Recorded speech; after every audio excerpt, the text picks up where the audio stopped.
to him and became instead the very foundation stone. Jesus Christ, the chief cornerstone. The chief stone sa mga mensahe ni Apostol Paul. Kung sa man iyang mensahe, that Christ died for our sins. And for the Apostle Paul, the cross means liberty. Liberty from, number one, self. Self. Ang galingon. Galatians 2:20, memorize natin na. I am crucified with Christ, nevertheless I live, yet not I, but Christ liveth in me. And the life which I now live in the flesh, I live by the faith of the Son of God, who loved me and gave himself for me. Amen. Dili na kita. Ang Diyos na.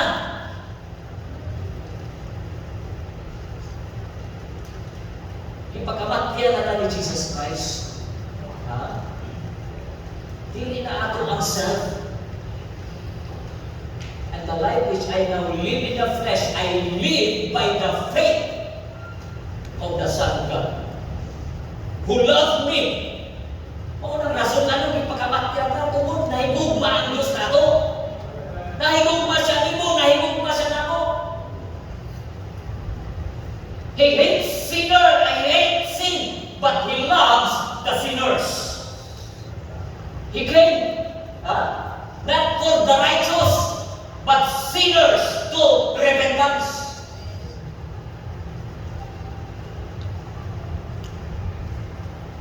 The cross, Jesus Christ's death on the cross, means liberty from self. Not only self, number two, flesh. Galatians 5:24. Atras ganit. O, di ano sa ibang paulang. Chapter 6 man daw. Galatians 5:24. And they that are Christ have crucified the what? The flesh with the affections and lust. Oh. See? Kung saan ito naas kalibutan? The lust of the flesh, the lust of the eyes, and the pride of life is not of the Father, but is of the world.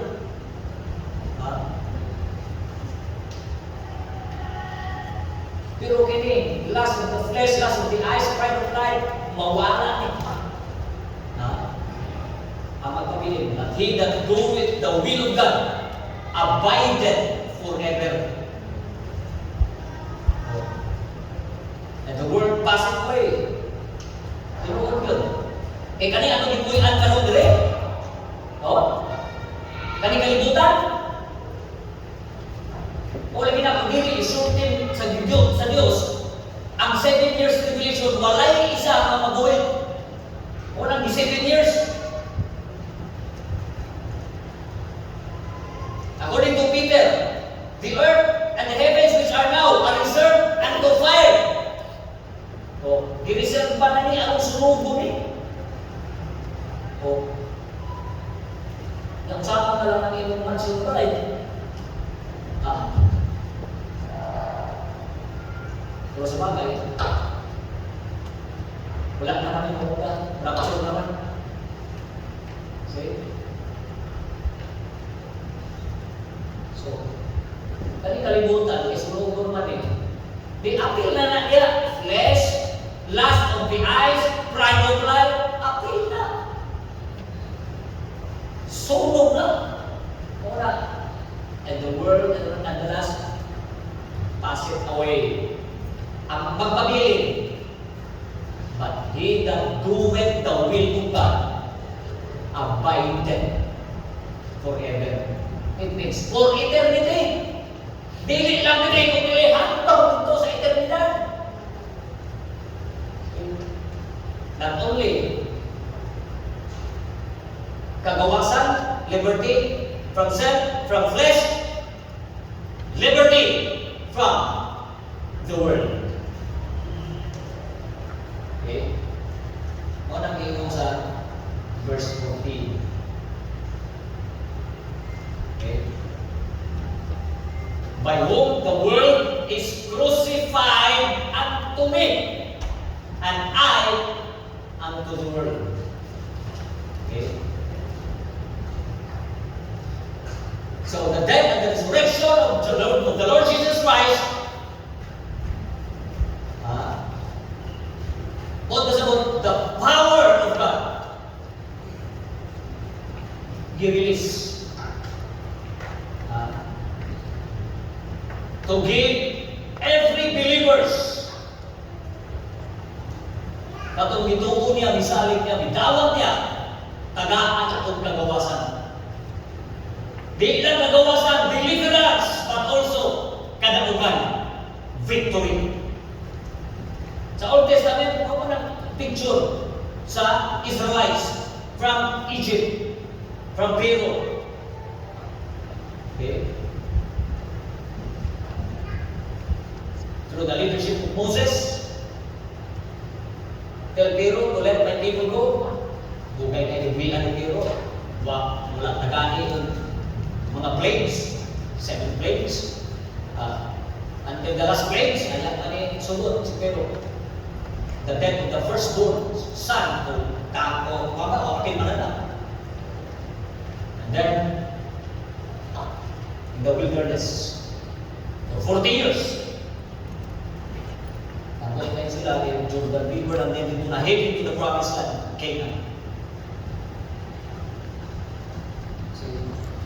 So, nagpicture to siya ng kawasan o kadaugan. So, muna, as believers, as Christians,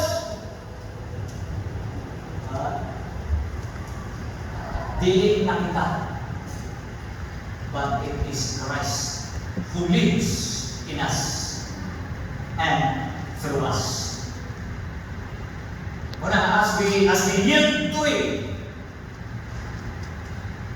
doing the will of God, as we yield ourselves to Him, surrender ourselves wholly to Him, makaangkot ang kadaugan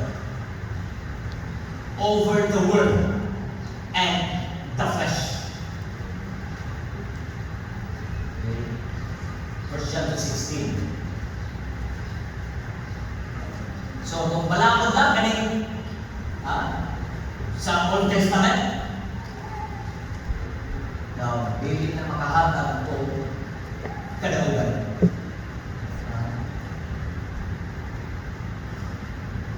To give man victory over self. Kaya kung magkuhan ka mong kasalanan ng galingon, kung salin ka mong maayo, hindi mo naging igluro yung pagkalingon. Kung saan naman na siya? Di ba pride? O, sarbo na na.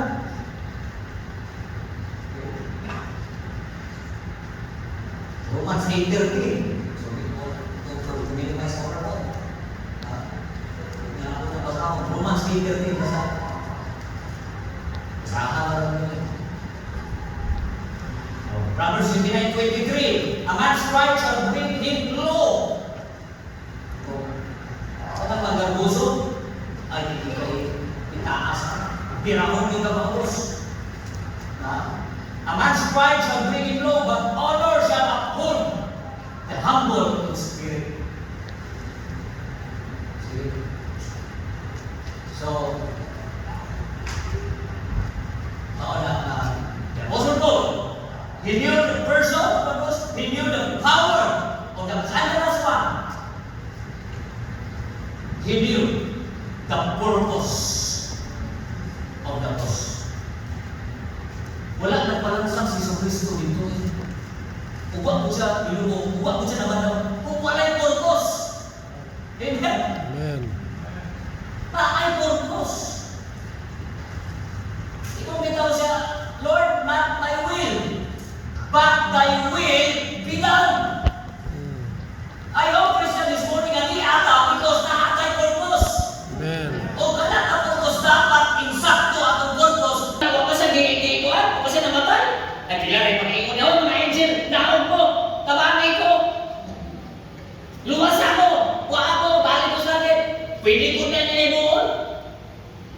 Pero wala.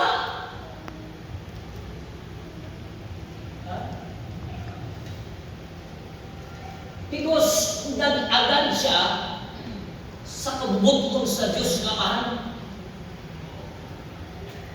Okay? Aron ang kaluwasan, maunay purpose. Aron ang kaluwasan, mahigpit, ma-perfect.